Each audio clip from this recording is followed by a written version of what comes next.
and welcome to Study English IELTS Preparation. I'm Margot Politis. Today we'll look at the IELTS speaking test. There are 3 parts to the test. Each part has a particular purpose. The examiner will record the interview to ensure the test is to standard and conducted fairly for all candidates. Let's watch someone begin their interview. Good morning. My name is Maria. What's your name? My name's Sanjay. Thank you. Can I just check your ID, please, Sanjay? Thank you, that's fine. What are you doing at the moment? Are you a student or do you work? Currently a student. And what are you studying? I'm studying a diploma in business. The purpose of Part 1 is to settle you down and get you used to the test situation. So you will only be required to answer some general questions about yourself on some familiar topics such as studies, travel, sports, family, food, and exercise. Let's see how another candidate answers questions about exercise. The first question is designed to test her skills at identifying. What kind of exercise do you enjoy? I enjoy running because I think it's easy, and I think you should need good shoes and you can run, and I can run at morning. It's really good, I think. The next question is to see how well she expresses an opinion. Is it important to exercise regularly? Yes, I think it's really important because you can keep your body healthy and you can keep fit, especially for girls that keep fit, and it's good for your health as well. This question tests comparing. Do you think people are exercising more these days compared to 50 years ago? No, I don't think so. Because you're still like me, you don't have enough time. I think other people don't have enough time as well, so they don't have enough regular exercise.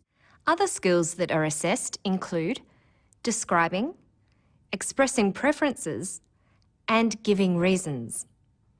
You are not expected to give in-depth answers at this stage of the interview, but you can extend your answer with a longer sentence. To help prepare for this section, you can develop vocabulary around the topic areas and make sure you know the verb tense that is appropriate for answering the question. For example, the question, "What kind of exercise do you enjoy?" is in the simple present tense. So she replies with the same tense, "I enjoy running." Listen again. What kind of exercise do you enjoy? I enjoy running. In Part 2, the examiner will give you a topic on a prompt card to talk about for 1 to 2 minutes. You will be allowed 1 minute to make some notes. After your talk, the examiner will ask you a follow-up question. The topics are of a general nature. You could be asked to talk about an object that is important to you, or a major festival in your country, or to describe an interesting building. Let's see how the interviewer introduces the second part of the interview and how the candidate prepares for the talk. Now, I'd like you to talk for 1 to 2 minutes on a topic that I'll give you. Sure. You have 1 minute to prepare and make some notes to help you. Do you understand? Yes. Okay. Well, here's a pencil and a paper for making notes, and here is your topic. I'd like you to describe a holiday or vacation you took recently. Sure. This is what was written on the prompt card she gave him. Describe a holiday or a vacation you took recently. You should say where you went, who you travelled with, what you did, and explain why you enjoyed your vacation. Think of 2 or 3 things to say about each prompt and write down words that will help remind you of what to say. Let's look at what he wrote.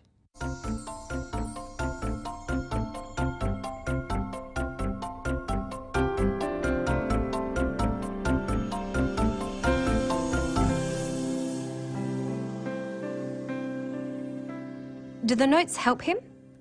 Let's listen to his talk. A holiday which I went recently was in Thailand, Bangkok, Thailand. We planned this, I guess, 2 weeks in advance. It's kind of a last-minute planning with my family. We decided to just go for a short holiday down to Bangkok. So we called my travel agent, and we got tickets booked for me, my mom, my brother, and my sister. It is important to begin your talk by introducing the topic. He is following the notes he made. For who, he tells us, we got tickets booked for me, my mum, my brother, and my sister. For what, he talks about shopping. We went to 2 shopping malls. One of the malls called Big C. Big C, yeah, that was the mall. So the mall was very clean, and I was surprised. It was very clean, very big, very big, very clean and all. So that was just a normal shopping center. Then over the weekend, we decided to go and visit this big weekend market in Bangkok itself. So it's called a big weekend market. It had like 1,000 over stalls. It was this big, humongous place. So what we did, we spent our whole time there shopping. For why, he tells us what a wonderful experience it was. But it was a wonderful experience going to Bangkok and visiting the sites. Your talk will be well organised if you follow the same order as the prompts on the card. The interviewer ends this section with a follow-up question. Let's listen to what the interviewer asks him. Do you think you'll go back there again? Yeah, definitely. I mean, for shopping is one thing. Prices are really cheap and all. Yeah. But it's just the place, the people, they're all friendly and down to earth. And it was a memorable experience. He responds appropriately with 2 sentences. That's all that is required. To help you prepare for this part, practice talking about a range of topics. The final part of the interview is a discussion on issues related to the topic in part 2. The examiner will be assessing your ability to develop ideas in some depth. Let's see what kind of questions he was asked and how the discussion is introduced. Okay then.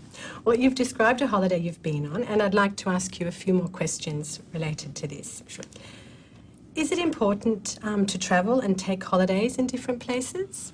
Yeah, I feel it is important. Reason being, you're exposed to different cultures, you're exposed to different kind of people, how do they behave, and you get to see a lot of things. If you just take a holiday in your own country or somewhere nearby, you won't really get to see the world, I guess. See how people behave and all. By asking him, is it important to travel? She is testing whether he can express an opinion. Next, she sees if he can speculate. Are people travelling more these days, do you think? Yes, definitely. As you can see nowadays, there's budget airlines where airline prices all become so cheap so that they can visit more places and go to other countries. Then she asks a question designed to see how well he can compare. Is it better to travel alone or in a group? I believe it's better to travel in a group where you have a companion, maybe not in such a big group, but I guess maybe 2 to 3 people, where it's nice to have someone along to share your experiences with, and to visit places and have someone there for companionship. And finally, she tests how well he can identify. What kind of problems is travel and tourism causing? Sometimes people don't know other people's culture and they might offend them in a rude way. They might not know it's offensive, but, not knowing their culture and not reading up about it. Sometimes when you go to a foreign land and you might do something to maybe insult the host or insult someone there. To answer questions well in this section, you should watch programs on current affairs, practice discussing topics, and using a variety of language functions, such as comparing, explaining, and describing. That's all for today. Good luck with your studies.